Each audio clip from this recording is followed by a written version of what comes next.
Vivámoslo desde casa. Revisa restaurantes participantes y restricciones en www.bolivariano.com. Fin de espacio promocional y publicitario. 8:39.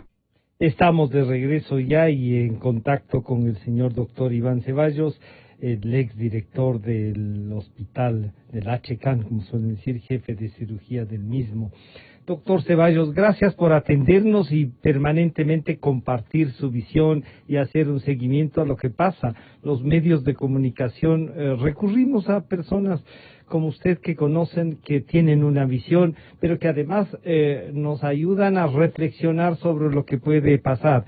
Quito se ha convertido en la ciudad con más contagios ya. Se dice que entonces el foco de atención se vuelve la capital, no solo por la mayoría de contagios, sino que está develando, desnudando una realidad que a lo mejor no estábamos muy conscientes. Bienvenido, doctor, un gusto saludarle. Gracias, Francisco, buenos días, muy gentil por sus palabras, con mucho gusto compartir con ustedes, un saludo cordial para la audiencia de Radio Democracia.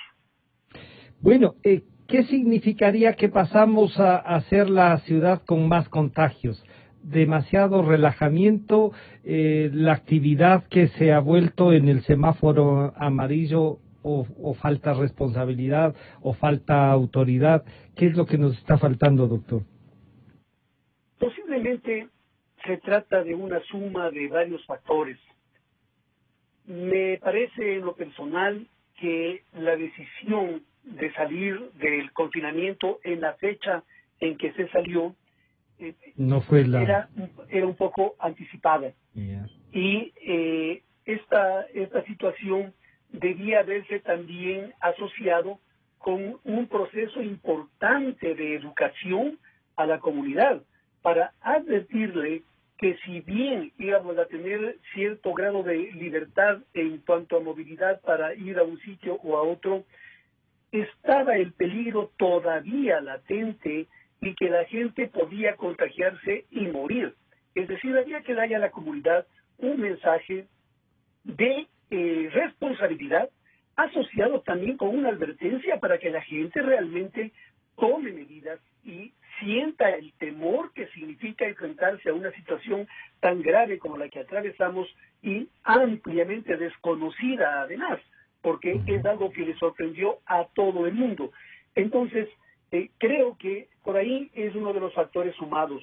Otro factor que se ha sumado también es la situación económica del país. Eso es indudable, un país que se encontraba con una limitación enorme de fondos por la crisis que devenía de la muy mala administración económica a lo largo de los 10 años previos y que este gobierno pues le tocó heredar. Y a la final, esa falta de recursos se manifiesta también en nuestras limitaciones para poder dar una mejor atención en el área de salud. A eso se suma que parte de la destrucción de lo ocurrido en la década anterior, esa destrucción, influye también en la situación actual, en la medida en que el sistema de salud como tal fue arrasado, un sistema de salud totalmente ineficiente, liquidado por completo su sistema de alerta epidemiológica, echados del Ministerio de Salud las personas que conocían sobre la materia, personas que tenían la capacidad para enfrentar esta situación de otra forma. ¿Desmantelaron el sistema, diría usted? ¿Lo desmantelaron entonces? ¿Tiene alguna idea de las razones para hacer lo que querían nomás? Francisco, yo diría que no solamente que el sistema fue desmantelado, el sistema fue arrasado, textualmente arrasado. Se le pasó por encima una demoledora con una visión que al margen de lo técnico, que es lo que corresponde en salud, en cualquier país que es conducido por personas pensantes, en este país estas personas pusieron por delante factores ideológicos. Y la prueba es muy evidente. Tuvimos una ministra de Salud que es una persona formada en historia, que poco o nada puede entender, porque es posible que conozca algo acerca de la salud. Me parece que tenía una maestría en salud pública. Pero una cosa es conocer algo de la salud y otra cosa es vivir la salud, comprender la salud, aprender a manejarla. Son cosas totalmente diferentes. El sistema arrasado tenía una intencionalidad muy clara. La primera era eliminar toda posibilidad de control, especialmente en lo que se relaciona con compras públicas y por ahí va la cosa. O sea, es decir, la relación con proveedores iba a ser como ellos querían. Fue un enclave más de la corrupción. Gracias. Y el resultado, la consecuencia, es que nos ha tocado enfrentar una gravísima situación, un verdadero desastre sanitario, nos ha tocado enfrentar con muy pocos recursos y con una estructura organizada prácticamente nula. La tarea que debe estar realizando en este momento y que lo ha realizado desde hace un tiempo el actual ministro de Salud, a mí no me queda la menor duda de que es una tarea titánica. Estoy enfrentado con una situación muy grave y que, por supuesto, a ello se ha sumado también concepciones erróneas en cuanto al manejo mismo de la situación que han surgido desde el entorno político del actual gobierno. Es decir, tampoco hay una inocencia del actual gobierno en la parte conductiva, pero sí es importante reconocer que les ha tocado conducir una situación grave en un medio totalmente destruido. Quizá no alcanzó todavía a conocer todo lo que estaba pasando, no ha terminado de observar todo y está trabajando con el 80% de esa gente que estaba ahí y que se ha prestado para arrasar el sistema de salud, doctor Ceballos. Indudablemente, el Ministerio de Salud quedó estructurado con una verdadera mafia a cuyo interior todavía existen grandes cantidades de personas vinculadas a ella. Esta fue una creación que no nació de la noche a la mañana. Eso empezó a trabajarse desde los días en que la ministra Chang, recordada por la compra de las ambulancias, de las camionetas denominadas ambulancia por ella, sí. Exactamente, y que costaron una fortuna, y luego una serie de procesos como los hospitales móviles, como por ejemplo hoy sabemos la entrega de los carnets de discapacidad de manera fraudulenta. Es decir, fue una estructura creada para eso, fue una estructura conducida por delincuentes para robarse la plata de la salud del país. Y claro, no les importó en el camino hacer lo que hicieron, y es lógico lo que le habría pasado al actual ministro o a cualquier persona que se había hecho cargo del Ministerio de Salud. Le había pasado exactamente lo mismo, es decir, tener que enfrentar la crisis con una situación de desbarajuste en donde la iniciativa se ve limitada, la capacidad se ve limitada, se ve desbordada por estos otros factores que impiden avanzar, que impiden desarrollar un programa más concreto, de manera que la tarea es titánica. Del confinamiento al alejamiento no hemos entendido bien entonces qué era el alejamiento y peor aún cómo reestructurar el sistema de salud. Doctor Ceballos, las pruebas PCR y las pruebas LAM, gran discusión, al señor alcalde le hemos dicho y le hemos preguntado el cumplimiento del contrato al comprar las pruebas PCR. Dice, las LAM son mejores. Bueno, pero el contrato dice que iba a comprar PCR, no hay vueltas que darse. Hay que invertir en las pruebas. Ustedes de los que cree que estas estadísticas, esto que a veces todos los días estamos buscando cuántos están, incluso cuántos han fallecido, ¿para qué nomás nos debe servir y cómo garantizarnos de que no sean, como decía el propio alcalde, pruebas chimbas? Bueno, esto es algo que el alcalde debió haber considerado con su equipo técnico antes de hacer lo que hizo. Creo yo que lo actuado por el municipio en muchos aspectos fue bastante positivo, como por ejemplo el tomar medidas alrededor de la comunidad, el haber tratado de contener en los barrios, en las comunidades, la enfermedad, y la forma en la que inicialmente se manejó incluso con los mensajes enviados desde el municipio capitalino fueron acertados. El problema surge cuando lamentablemente, como ha venido ocurriendo de manera histórica, la corrupción también era parte de eso. Es decir, teníamos una de cal, una de arena, un brochazo para blanquear la imagen, pero en el trasfondo había un conjunto de situaciones totalmente irregulares. La importancia de realizar las pruebas radica en que se tiene una idea cabal, una idea real del número de casos existentes. Evidentemente se ha hecho un esfuerzo tomando pruebas de manera aleatoria, es decir, ubicando poblaciones, determinando una muestra significativa, representativa, y sobre esa prueba se ha hecho una serie de test, pero el problema va de la mano con que los datos estadísticos que corresponden a las pruebas tienen que ir de la mano con un análisis práctico del escenario en el que se vivía. Alguien tiene que interpretar y ubicar esos resultados. Exactamente, porque mire Francisco, aquí hay una cosa muy clara. ¿Qué es lo que ocurre si es que uno toma a un niño de 5 años en una autopista y simplemente le dice, corre al otro lado? El niño va a salir corriendo, su papá le dice que salga para el otro lado, el niño va a salir corriendo, y la probabilidad de que le atropelle un carro es muy alta, y se muere es mucho más alta todavía. Pero si a ese niño uno le enseña a mira para un lado, mira para el otro lado, ten cuidado con esto, cruza de tal manera, tienes que fijarte, entonces el niño va a actuar de una manera muy distinta, tomando precauciones. Pero eso no ocurrió en una comunidad que por naturaleza es desordenada. Nos conocemos como somos, no solamente los ecuatorianos, los latinos en general.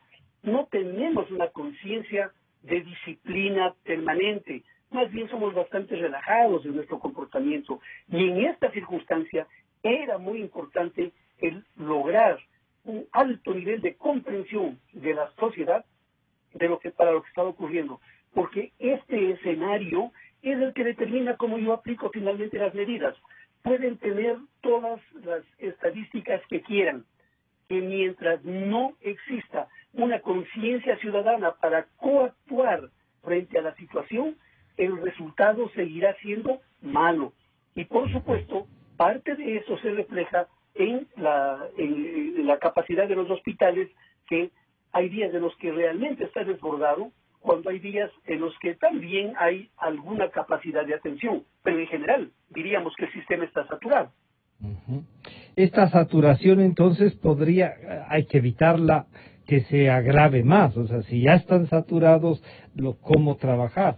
Debemos hacernos las pruebas, así no nos toque en el muestrario del municipio o del Ministerio de Salud.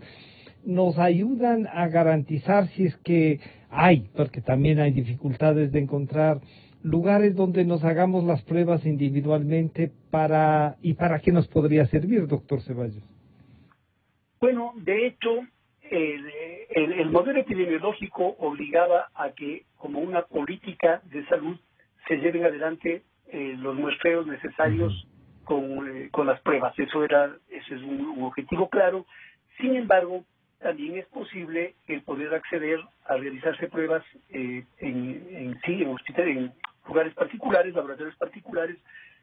Pero, ¿cuál sería el objetivo de este tipo de pruebas? Hay una situación que se vuelve muy compleja.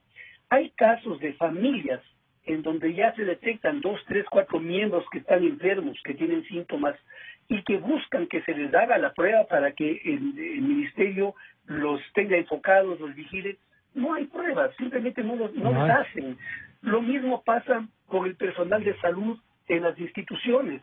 No les hacen las pruebas. En consecuencia, no sabemos cuántas personas están contaminadas con síntomas leves y se están convirtiendo en transmisores de la enfermedad en otros ámbitos de la comunidad.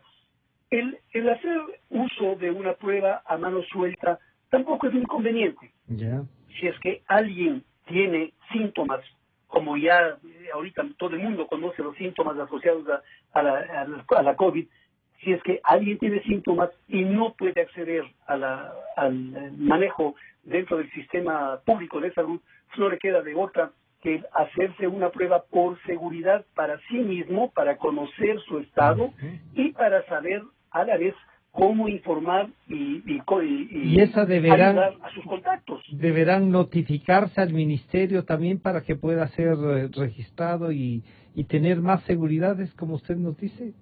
Desde el punto de vista legal, esta es una enfermedad de información obligatoria. Ya. Es decir, todo profesional ¿Tiene que qué? conoce del caso debe reportarlo al Sistema Nacional de Epidemiología. Pero eso también se está volviendo difícil, complejo, porque, como he dicho, el sistema no funciona al 100%. Yo tengo un dato que es importante, Francisco, de identificarlo y que la comunidad debe saber. En algún momento recordará la opinión pública que hubo una contradicción entre el número de datos que proporcionó un día el Ministerio de Salud y el número de datos de pacientes que aparecieron en 1 o 2 días subsiguientes, en donde bajaban la cantidad de pacientes. Eso se debe precisamente a que todo aquello que manejaba el Sistema Nacional de Vigilancia Epidemiológica fue destruido y se manejaban con datos manuales. Entonces, claro, se introducían manualmente datos en una plantilla enorme de papel para anotar y había números que no se entendían, números que estaban duplicados, personas que correspondían a las que les había duplicado una prueba, es decir, una serie de circunstancias que derivaban del desbarajuste con el que nos encontramos en el Ministerio de Salud en esta pandemia. Y claro, eso dio lugar a que no podamos tener desde el comienzo datos fidedignos. Pero yo creo que ahí se cometió un error de comunicación. El Ministerio de Salud, una vez que cambió la planta directiva, debió haber comunicado a la comunidad lo que estaba pasando. ¿Con qué se encontraron? Claro. Hacer una evaluación de lo que encontraron, ¿sí? ¿Qué había planteado yo? Habría dicho, y perdón que ponga el yo de por sí, medio, no, está bien. Habría dicho públicamente, no tengo un sistema que me permita registrar los casos en la realidad, tengo una información que es parcial y que por lo tanto no es falsa, pero es parcial, y necesito nutrirme con estos datos con otras instituciones, las universidades, por ejemplo, que estaban siguiendo ya la huella epidemiológica. Sumemos el esfuerzo para tener datos concretos y hagamos una planificación nacional encaminada a ofrecer soluciones al país. Pero eso no pasó. El Ministerio no advirtió su falla y también la academia, en algunos casos, en lugar de convertirse en un factor de suma, de apoyo, de aporte, se convirtió en un espacio de crítica más bien acerba y casi no había la colaboración, sino estaban sobre el bien y el mal. Se pusieron ahí a lo lejos a mirarnos, ¿eh? En estas circunstancias es indispensable sumar. Y como estamos ahora, ya no cabe siquiera el seguir con la crítica permanente de yo tengo unos datos donde ya están equivocados. Pues cojan y aporten los datos, hagan un ayuden diálogo, a depurarlos. Por supuesto, hagan un diálogo y armen un modelo epidemiológico en conjunto, pero no puede ser posible que sigamos manteniendo el papel del estrellato. Si cada uno pretende ser una estrella, cada uno da la información que tiene, pero no se toma la molestia de acercarse, de buscar el contacto para decir, a ver, aquí está lo que yo tengo. Tratemos de hacer un trabajo en conjunto, hay que pensar en el país. Para que el país tenga los datos efectivos. Por supuesto, los que se están muriendo son ecuatorianos, son gente de este país, entonces tenemos que ponernos la camiseta del país para seguir adelante en una situación tan grave. Doctor Ceballos, para concluir y agradecerle esto ¿qué debemos entonces reforzar en la actividad diaria a los ciudadanos? ¿Qué nos recomienda y cómo hacer del alejamiento una forma segura para seguir trabajando también?